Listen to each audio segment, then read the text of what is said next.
नमस्कार, जोहार झारखंड देख रहे हैं आप। आपके साथ मैं हूं शिप्रा झा और बुलेटिन की शुरुआत करेंगे बड़ी खबर से। रमेश बैस को झारखंड का नया गवर्नर बनाया गया है। ये बड़ी खबर आपको बता रहे हैं झारखंड से। देखिए, रमेश बैस को राज्य का नया राज्यपाल बनाया गया है। राज्यपाल द्रौपदी मुर्मू की जगह लेंगे रमेश बैस। द्रौपदी मुर्मू झारखंड की 9वीं राज्यपाल 2015 में बनी थी। इसके अलावा वो राज्य की प्रथम महिला राज्यपाल भी थी। रमेश बैस इससे पहले त्रिपुरा के राज्यपाल थे। रमेश बैस मूल रूप से छत्तीसगढ़ के रहने वाले हैं। वो बीजेपी के लोकप्रिय नेता भी रहे हैं। 1978 में रायपुर नगर निगम के लिए चुने गए। 1980 से 1984 तक मध्य प्रदेश विधानसभा के सदस्य रहे। रमेश बैस रायपुर से 7 बार सांसद रह चुके हैं। पूर्व की अटल बिहारी वाजपेयी की सरकार में उन्होंने कई मंत्रालयों को भी संभाला। अब उन्हें झारखंड का राज्यपाल बनाया गया है। तो ये खबर आपको झारखंड से बता रहे हैं। झारखंड को नया राज्यपाल मिला है। रमेश बैस नए राज्यपाल होंगे। आपको बता दें कि द्रौपदी मुर्मू 2015 में राज्यपाल बनी थी। अब उनकी जगह रमेश बैस लेंगे। छत्तीसगढ़ के रमेश बैस रहने वाले हैं, जिनके बारे में बताया जा रहा है कि बीजेपी के लोकप्रिय नेता भी रह चुके हैं रमेश बैस। तो अब एक अहम जिम्मेदारी उन्हें झारखंड की मिल रही है। 1978 में रायपुर नगर निगम के लिए चुने गए थे। और हमारे साथ इस खबर पर अधिक जानकारी के साथ हमारे झारखंड के इनपुट एडिटर संतोष जी हमारे साथ फोन लाइन पर जुड़े हुए हैं। सीधे उनसे अपडेट लेते हैं। संतोष जी, देखिए, अब झारखंड की कमान कहीं ना कहीं रमेश बैस के हाथ में और एक बड़ी जिम्मेदारी उन्हें दी गई है। जी हाँ, देखिए, झारखंड के गवर्नर के तौर पर अब वो यहाँ अपॉइंट किए गए हैं। अभी कुछ ही देर पहले महामहिम राष्ट्रपति भवन से ये जानकारी मिली है। और इनसे पहले ये त्रिपुरा के गवर्नर अभी वर्तमान में हैं और अब झारखंड के गवर्नर के तौर पर अब यहाँ ये जिम्मेदारी इनको मिली है। मूलतः ये रायपुर छत्तीसगढ़ के रहने वाले हैं और छत्तीसगढ़ में सामाजिक जीवन में 1978, जैसा आपने बताया, 1978 के बाद ये लगभग 7 बार रायपुर लोकसभा क्षेत्र को इन्होंने अपना उस क्षेत्र को से चुने गए हैं। उसके बाद ये कई बार केंद्र में मंत्री का पद भी उन्होंने संभाला है। अटल बिहारी वाजपेयी की सरकार में भी मंत्री रहे, उसके बाद भी ये मंत्री रहे। फॉरेस्ट एंड एनवायरमेंट, कुल मिलाकर बात ये है कि ये छत्तीसगढ़ के रहने वाले हैं और झारखंड के गवर्नर अपॉइंट किए गए हैं। तो यहाँ की जो स्थितियां हैं, यहाँ का जो कल्चर है, उस कल्चर से पूरी तरीके से वाकिफ हैं और जो बड़ी जिम्मेदारी उनको मिली है, उम्मीद की जा रही है झारखंड के लोगों की जो उम्मीदें होंगी, उन उम्मीदों पर ये खरे उतरेंगे।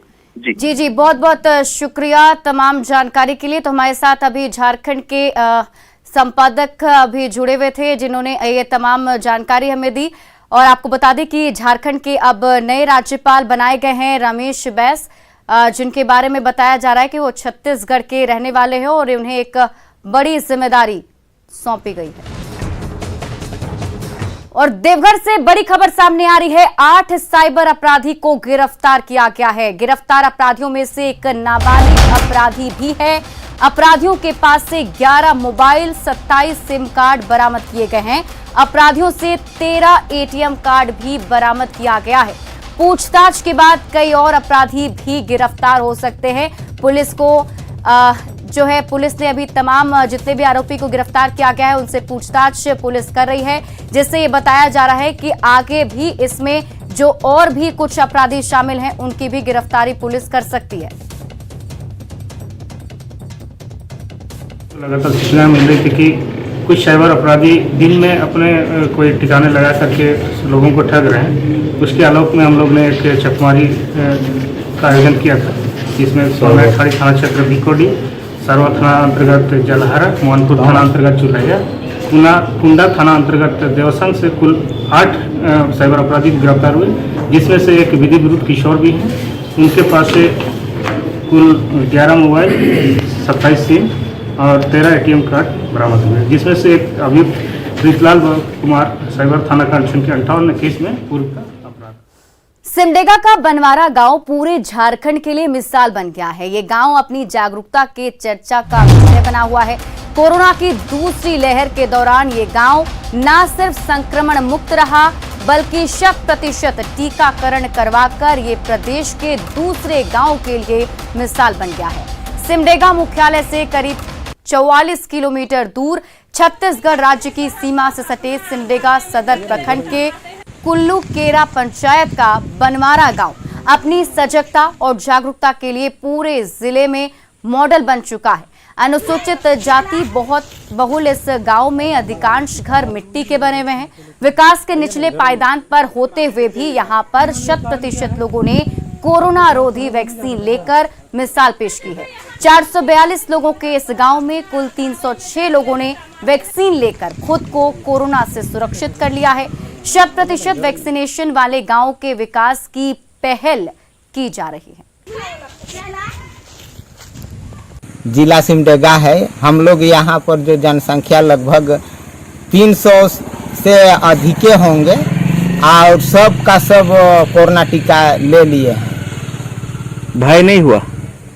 भय नहीं हुआ, भय तो हो रहा था, लेकिन तब मतलब हम लोग जाने कि इसमें हम लोगों का जीवन ही सुरक्षित होगा कह के सब कोई ले लिए। पता है इस गांव में टेस्ट हुआ तो कितने लोग पॉजिटिव हुए?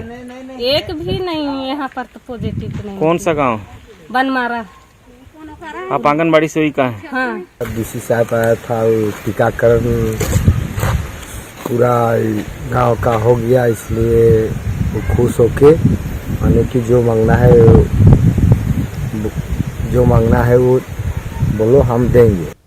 बनवारा गांव की इस महान उपलब्धि से जिला के डीसी सुशांत गौरव गदगद हैं। उन्होंने कहा कि वो इस गांव के विकास पर जोर देंगे। जिला सिमडेगा है। हम लोग यहाँ पर जनसंख्या लगभग 3। और अब बात एक उद्यमी की जो अपने गांव में आकर इलाके के लोगों के लिए मिसाल बन गया है। महानगर की चकाचौंध भरी जिंदगी को छोड़कर वो अपने गांव में खेती कर रहा है। उसकी मेहनत से खेतों में फसलें लहला उठी हैं तो इलाके के लिए उसकी तारीफ में जुट गए हैं।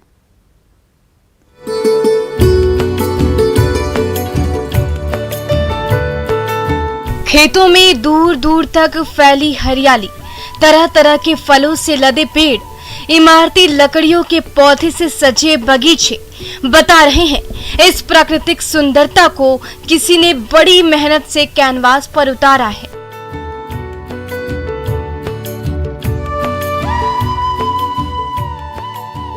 गढ़वा जिला मुख्यालय से करीब 15 किलोमीटर दूर गढ़वा पलामू को विभाजित करने वाली कोयल और तहले नदी के संगम पर बसे कुंडी गांव में एक उद्यमी ने कृषि को बेहतर पेशा बनाने का सफल प्रयोग किया है। इस उद्यमी का नाम है संजय कुमार पांडे। करीब 12 सालों तक सफल उद्यमी के रूप में पहचान बना चुके संजय कुमार पांडे अपने गांव में पिछले 2 सालों में करीब 20,000 पेड़ लगवाए। फलदार पेड़ों के अलावा महोगनी, बरगद, नीम और सागवान के पेड़ उनके बाग में लहलहाते हैं। अगर खाना इंसान का पहला शौक है तो अनाज पैदा करना उस इंसान का पहला पेशा भी। कहीं भी कोई भी भूखा नहीं रहे, इसी जीवन दर्शन के साथ संजय काम करते हैं। जब हम कोरोना काल में जब देखा कि बाहर प्रवासी मजदूरों को खाने तक की तकलीफ होने लगी, तो मैंने ये देखा कि अपने गांव में बचपन में हम जब रहा करते थे तो देखते थे कि खाने की कम से कम कभी तकलीफ नहीं होती थी। अपने घर में भी नहीं बनाए तो दूसरे के घर में जाके बैठ जाओ, उसके घर में भी नहीं है तो तीसरे के घर में जाके बैठ जाओ। तो खाना से ही प्रेरित होकर मैंने ये सोचा है और मेरा मेन मकसद यही है कि स्वस्थ खाना मिले सभी को। संजय का गांव और उनका नया पेशा इलाके के लोगों के लिए प्रेरणा का स्रोत बन गया है। दूर दूर से लोग उनके इस काम को देखने के लिए उनके गांव आ रहे हैं। अभी तक हमारे लिए एक एक्सपेरिमेंट था, हम नहीं कर सकते हैं लेकिन ये कर रहे हैं। अगर हमको बेनिफिट लगेगा, इनको देखेंगे, प्रॉफिटेबल अगर ये लगेगा तो ये फॉलो हम भी करेंगे। वृक्ष है तो आपकी आयु है, इसलिए यहाँ के लोगों को कुंडी निवासी संजय जी ने बताया कि वृक्ष लगाने का क्या महत्व है। यही भी इस गांव पलामू कमिश्नरी के प्रेरणा स्रोत है, ऐसा मैं मानता हूँ। अब इन्होंने सबको एक मार्गदर्शन बताया है कि आप किस तरह से साइंटिफिक, किस क्वालिटी की आप सॉइल है, किस तरह का आपका मॉइस्चर है, उस हिसाब की फलें लगाएं और सारी सीजनल फल लगाएं। युवाओं के लिए बहुत बड़ा प्रेरणा स्रोत है कि एक छोटे से गांव में पर्यावरण संरक्षण के साथ साथ व्यवसाय के दृष्टिकोण से जो इन्होंने किया है संजय पांडे जी ने, वह बहुत बड़ा चीज है। संजय के सफल प्रयोग से कृषि विभाग भी उत्साहित है। कृषि विभाग को लगता है कि संजय के नए प्रयोगों को बढ़ावा दिया जाना चाहिए और ये जिले के जो किसानों के लिए प्रेरणा स्रोत होंगे और इनके द्वारा जो भी कार्य किया जा रहा है, हम लोग भी ये प्रयास करेंगे जिले के किसानों को उनके यहाँ ले जा करके प्रोत्साहित करने का कार्य भी करेंगे। आपने सूचना दिया, हम जिला कृषि पदाधिकारी को भेज के इनका बागवानी कार्य का हम लोग एक रिपोर्ट मंगाते हैं और जो भी आवश्यक नियमानुसार इनको मदद दी जाए, हम लोग उस पर कार्रवाई करेंगे। खेती को घाटे का सौदा बताने वाले को संजय के सफल प्रयोग से सीख मिलेगी और नई पीढ़ी के लोग खेती की ओर आकर्षित होंगे, जिससे कृषि के क्षेत्र में नित नए प्रयोग भी होंगे। न्यूज़ 18 के लिए गढ़वा से चंदन कुमार कश्यप की रिपोर्ट।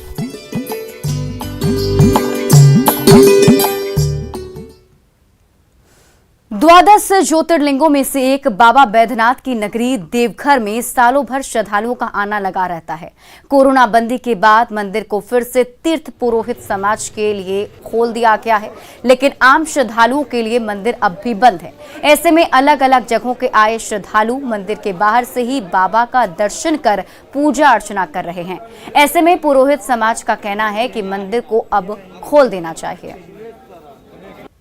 स्वास्थ्य सुरक्षा सप्ताह में ढिलाई देते हुए सभी चीज़ों को राज्य सरकार के द्वारा खोलने की अनुमति दे दी गई है। हम देवघर बाबा बैद्यनाथ मंदिर की बात करें तो यहाँ पे श्रद्धालुओं पर रोक लगा दी गई है। तीर्थ पुरोहित समाज ही सिर्फ पूजा कर सकते हैं, लेकिन इस वक्त आप जो यहाँ तस्वीरें देख रहे हैं, काफ़ी श्रद्धालु, काफ़ी भारी मात्रा में श्रद्धालु मंदिर के मुख्य द्वार पर पहुँच रहे हैं। हालांकि उन्हें दर्शन करने की अनुमति नहीं दी गई है, लेकिन मुख्य द्वार पर ही अपना पूजा पाठ करके घर वापस लौट रहे हैं। बाहर से भी कुछ श्रद्धालु आ रहे हैं और हमारे साथ तीर्थ पुरोहित समाज के कुछ लोग भी हैं। उनसे जानेंगे कि कितनी परेशानी का सामना इन्हें करना पड़ रहा है और मंदिर बंद रहने से इन्हें कितनी दिक्कत हो रही है। देखिए, सब चीज़ खुल रहा है तो बाबा मंदिर भी अब खुलना चाहिए, क्योंकि समय अब जो है अनुकूल हो रहा है धीरे धीरे, और प्रोटोकॉल को मानते हुए सरकार को अब मंदिर खोलने का निर्णय लेना चाहिए। ये हम तीर्थ पुरोहित का ये मांग है। अब तस्वीरों में देखिए कि बाहर में एक छोटी सा मंदिर है जिसमें लोग अपने पूजा पाठ को कर रहे हैं, क्योंकि ये बाबा बैद्यनाथ का धाम है। सिर्फ यहाँ आ जाने से ही काफ़ी पुण्य मिलता है, जिसकी वजह से यहाँ पर जो है लोग बाहर में ही जलार्पण करके जा रहे हैं। फोटोग्राफर हैं यहाँ पे जो कि फ़ोटो का काम करते हैं, इनसे जानेंगे कि कितनी इनको भी परेशानी हो रहा है, क्योंकि ये भी मंदिर पर ही आश्रित रहते हैं।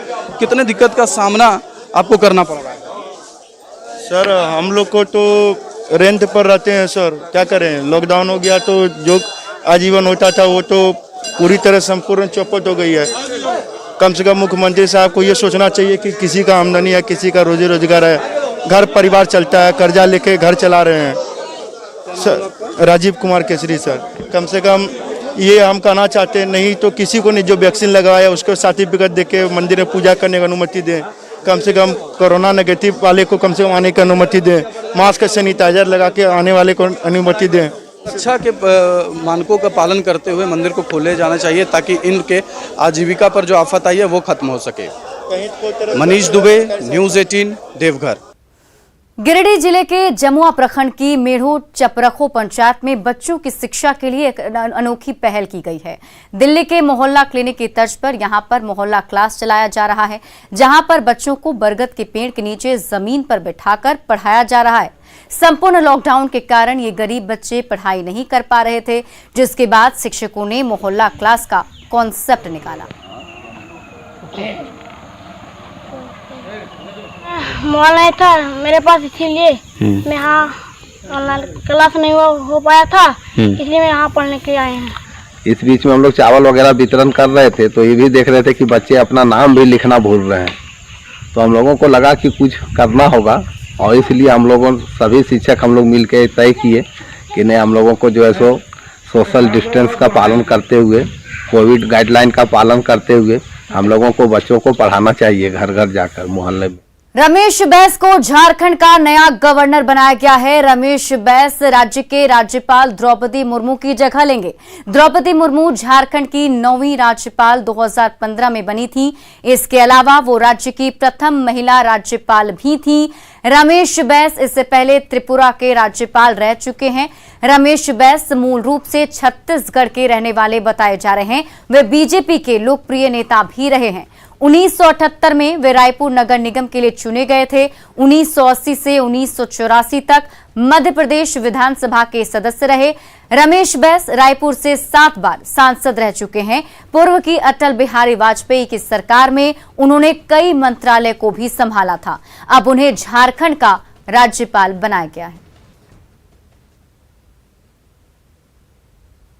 झारखंड के राज्यपाल बनाए गए हैं, हमारे साथ मौजूद हैं, उनसे बात करते हैं। सर, सबसे पहले आपको बधाई। धन्यवाद। बहुत अच्छा लग रहा है कि एक स्टेट को देखे अब दूसरा स्टेट देखने जा रहे हैं और काम करने में अच्छा लगेगा कि हर एक स्टेट की भौगोलिक परिस्थितियां, राजनीतिक परिस्थितियां अलग अलग होती है और उसको देखकर वहां पर जैसे हम त्रिपुरा का विकास किए वैसे हम झारखंड का भी विकास करने का प्रयास करेंगे। त्रिपुरा का अनुभव कैसा रहा आपका? नहीं, त्रिपुरा तो बहुत अच्छा रहा, छोटा स्टेट है और वहां मुख्यमंत्री का और हमारा काफी अच्छा संबंध रहा। समय समय पर हम लोग बैठकर वहां की समस्याओं को सुलझाने के लिए एक बात करते थे, वहां के विकास की चर्चा करते थे और बहुत जल्द यानी 3 साल के अंदर त्रिपुरा में जो विकास नहीं हुआ था वो विकास काफी हुआ है। चाहे वो 4 लेन सड़क की बात हो, चाहे प्रोटोकॉल रूट की बात हो, चाहे बांग्लादेश अगरतला बांग्लादेश होते हुए कलकत्ता जाने का रेल मार्ग हो, तो काफी विकास वहां पर हुआ है। और ये झारखंड में भी वहां की सरकार के साथ बैठकर जो योजनाएं वो बनाए होंगे विकास के बारे में, उनके साथ हम मिलकर सहयोग करेंगे और केंद्र सरकार की योजनाओं को ज्यादा से ज्यादा हम ले जाएं और झारखंड का विकास करें। हमारा यही प्रयास होगा। आदिवासी बहुल राज्य है सर झारखंड, किस तरह की चुनौतियां देखते हैं और क्या आपकी नई प्लानिंग्स रहेगी त्रिपुरा में आपने जो नया किया? नहीं, चूंकि मैं अभी गया नहीं हूं इसलिए वहां पर क्या आदिवासियों की समस्या क्या आ रही है ये तो अभी पता नहीं है। जो वहां का जैसा छत्तीसगढ़ का नक्सलाइट समस्या है वहां भी नक्सलाइट समस्या है और सरकार से बात करेंगे कि नक्सलाइट समस्या को हल करने के लिए सरकार क्या प्रयास कर रही है और उनके साथ मिलकर उसका भी समाधान निकालने का प्रयास करेंगे। लंबे समय तक सर वहाँ पे बीजेपी की गवर्नमेंट थी, लेकिन अब गठबंधन की सरकार है। आपको लगता है कि कई बार ऐसा होता है कि थोड़ा सा सरकार और राजभवन के बीच में एक तनातनी दिखाई देती है? ये नहीं, हमारा प्रयास रहेगा कि कोई ऐसा टकराव वाली स्थिति ना है और मुझे विश्वास है कि मैं अपने कामों के आधार पर, अपने व्यवहार के आधार पर मैं मुख्यमंत्री के साथ मिलकर काम करने में सफल होऊंगा। त्रिपुरा की कुछ यादें? त्रिपुरा अब यादें क्या, जब वहां पर पहली बार गए तो भी हमको एक नया राज्य मिला था, लेकिन धीरे धीरे 2 साल में हमने जो वहां के लोगों का दिल जीता और त्रिपुरा के लोग तो कहते हैं कि ऐसा गवर्नर हमने पहले कभी नहीं देखा। ये हमारी बहुत बड़ी उपलब्धि है कि हम खाली गवर्नर बनकर राजभवन में नहीं बैठे रहे, हम जिले का दौरा करते थे, अधिकारियों के साथ मिलकर बात करते थे, तो काफी अच्छा समय निकला 2 साल का। झारखंड जा रहे हैं, लेकिन कोई ऐसी बात है जो आपको अभी भी ऐसा लगता है कि त्रिपुरा के लिए जो आप करना चाहते थे या जो मतलब जो आपको लगता था कि कोई ऐसा ड्रीम? नहीं, हमने जो राष्ट्रपति के साथ साल में एक बार जो गवर्नर्स कॉन्फ्रेंस होता है उसमें हमने जो प्रस्ताव दिया था वो जल्दी से लागू हो जाए, इसका हमने प्रयास किया था और उसमें से 2 तो चालू हो गए, प्रोटोकॉल रूट और Bangladesh via Bangladesh rail line, और एक क्रूज हमने जो प्रस्ताव दिया था वो अभी चल रहा है, पेंडिंग है। तो अगर वो भी हो जाता तो एक हमको सफलता अच्छी मिल जाती है। जब आप त्रिपुरा के राज्यपाल बने थे सर, आपसे बात की थी तो उसके पहले ही आपकी प्लानिंग थी बहुत सारी, आप कह रहे थे झारखंड को लेकर। फिर भी चूंकि आप लंबे समय से सांसद रहे हैं और उस राज्य से आपकी पहचान भी है, वहां के जो मुख्यमंत्री थे वो छत्तीसगढ़ से ही थे, तो शुरुआती तौर पे कुछ आपके नहीं, अभी कुछ कहना ठीक नहीं है। वहां जाकर वहां की परिस्थितियां देखकर वहां से चर्चा करने के बाद भी हम निर्णय लेंगे। रमेश बैस जो झारखंड राज्यपाल बनाए गए हैं और उनका कहना है कि झारखंड को लेकर चूंकि अभी वो गए नहीं है वहां पर, इसलिए वहां की प्लानिंग्स को लेकर कुछ नहीं कह सकते, लेकिन उनका ये कहना है कि त्रिपुरा में लोग आज भी ये कहते हैं कि ऐसा राज्यपाल नहीं देखा। कैमरा पर्सन राजेंद्र के साथ ममता लांजेवार, न्यूज 18 छत्तीसगढ़, रायपुर। और इसी बीच रांची से बड़ी खबर सामने आ रही है। कुंदन पाहन की जमानत पर सुनवाई हो रही है। आपको बता दें कि कुंदन पाहन के जमानत पर आज सुनवाई की जा रही है। एजीसी 1 MP मिश्रा की कोर्ट में सुनवाई हो रही है। एजेसी 1 MP मिश्रा की कोर्ट में ये सुनवाई चल रही है। 11 जून को कुंदन ने दाखिल की थी याचिका, जिस पर आज सुनवाई हो रही है। NIA स्पेशल कोर्ट में याचिका दाखिल की गई थी। पूर्व मंत्री रमेश सिंह मुंडा हत्याकांड में जेल में है पाहन और सरेंडर नीति के तहत 4 साल पहले सरेंडर किया था, जिसके बाद जमानत याचिका भी डाली गई और आज इस पर सुनवाई हो रही है। तो बड़ी खबर आपको राजधानी रांची से बता रहे हैं। कुंदन पाहन के जमानत याचिका पर सुनवाई हो रही है। एजेसी 1 MP मिश्रा की कोर्ट में ये सुनवाई चल रही है। 11 जून को कुंदन ने यहां पर जमानत याचिका दाखिल की थी।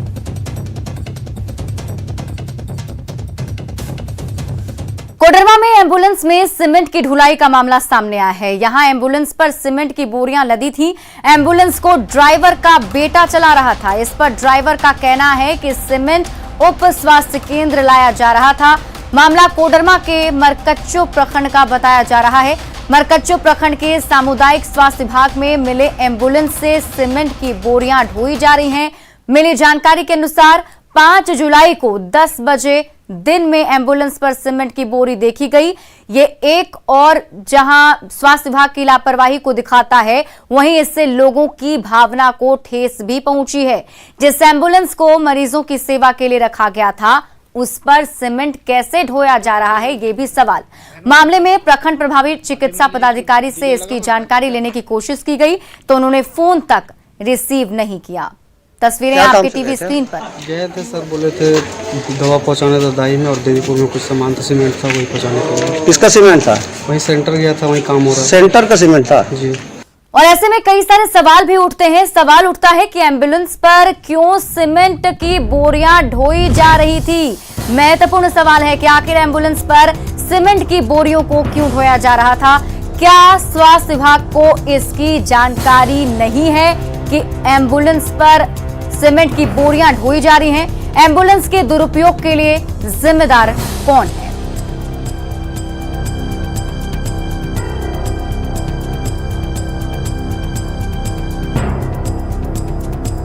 और अब बात टीकाकरण की, जिसे रफ्तार देने के लिए बच्चों ने भी कमर कस ली है। हम बात कर रहे हैं हरियाणा के करनाल की, जहां बाल कार्यकर्ताओं ने लोगों से न सिर्फ टीका लेने की अपील की, बल्कि वैक्सीनेशन में अपना योगदान भी दिया।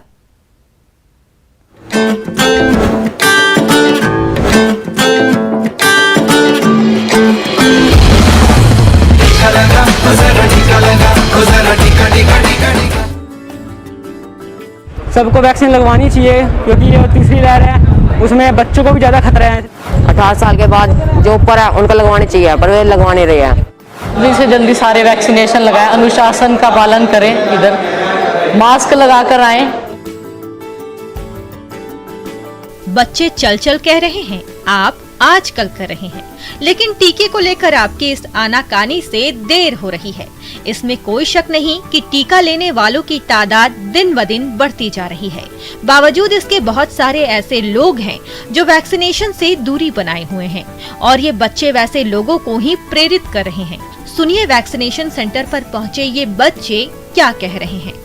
यहाँ पर रजिस्ट्रेशन पहले हम पूछते हैं कि आपका रजिस्ट्रेशन हुआ है कि नहीं। अगर नहीं हुआ तो यहाँ पे उनको टोकन नंबर देते हैं, फिर यहाँ पर उनका नाम, उनकी एज और मोबाइल नंबर लिखते हैं। मैं जी यहाँ पे रजिस्ट्रेशन करने के बाद उनका आधार कार्ड देखता हूँ। किसी को पता नहीं था कि यहाँ वैक्सीनेशन लग रही है। फिर हमने कुछ आसपास वालों को बताया, उन्होंने और आसपास वालों को बताया, और ऐसे यहाँ बंदे आने शुरू हो गए। और अभी यहाँ डेली बहुत 100-200 बंदे आ जाते हैं। और अगर हम ऐसे ही करेंगे, 3 बंदे और 3 को बताएंगे, तो शायद ही वैक्सीनेशन कैंप जल्दी खत्म हो। वैक्सीनेशन सेंटर की ये तस्वीरें हरियाणा के करनाल की है, जहां की सामाजिक संस्था सेवा भारती वैक्सीनेशन की रफ्तार बढ़ाने के लिए स्वास्थ्य विभाग के साथ कंधे से कंधा मिलाकर सहयोग कर रही है, जिसका असर भी हो रहा है। काफी देशों में 70 से 80% वैक्सीन लग चुकी है और हमारे देश में काफ़ी लोगों ने वैक्सीन लगवा ली है, बट अभी बहुत से लोग हैं जो वैक्सीन नहीं लगवा पाए। और आज ये सेवा भारती आश्रम है जो यहाँ पे मैं वैक्सीनेशन कराने आया था अपनी मिसेस की। ठीक है जी, यहाँ पे बड़ा अच्छा प्रोग्राम है, बहुत सही सबने योगदान दिया, बच्चे बैठे हैं, सब कोऑपरेटिव हैं, बहुत बढ़िया है यहाँ पे सिस्टम सारा। हर वैक्सीनेशन सेंटर पे जाकर लोगों को जागरूक किया है और आगे भी ऐसे करते रहेंगे। हमारा लक्ष्य है कि कोई भी हरियाणा प्रांत के अंदर कोई भी सदस्य ऐसा न रहे जिसको वैक्सीनेशन ना हो।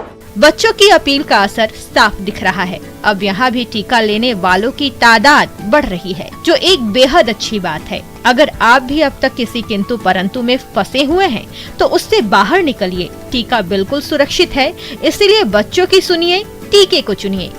Bureau report, news 18 network.